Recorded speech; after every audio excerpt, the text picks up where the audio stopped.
Similarly, the same ideas prevalent in Golding's Lord of the Flies are exemplified in Arthur Miller's tragedy The Crucible, through the use of various language forms, features, and structure, such as characterization of the townspeople of Salem. Arthur Miller can convey the dangers of mass hysteria and mob mentality as a result of imagined fear in the form of a recurring motive of the devil, and a much more realistic fear of being hanged or having your reputation ruined,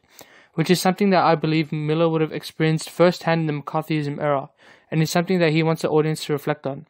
Miller conveys this anomalous, paradoxical, and inconsistent behavior that arises in response to the fear through the characterization of the townspeople, such as Abigail and her friends. Miller portrays the paradoxical nature of humans by displaying both the power of mob mentality and the anomaly in human nature to sacrifice others to preserve yourself, when Abigail and her crew accuse others of being witches, shifting the burden of shame and fear of punishment from themselves and onto other women in the village.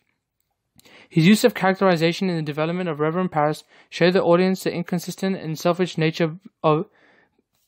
behavior of humans as a response when faced with fear. Parris portrays the inconsistency of human nature by breaking the idea of what a reverend is supposed to be, honest, selfless, and honorable, and instead he perpetuates lies and feeds into the mass hysteria and paranoia when faced with the fear of losing his position in the village. Both composers reinforced my preconceptions on human nature, giving me extensive insight on the dangers of fear and mass hysteria, and how any one group or individual, no matter how good or civil, has the capacity to become influenced by the fear,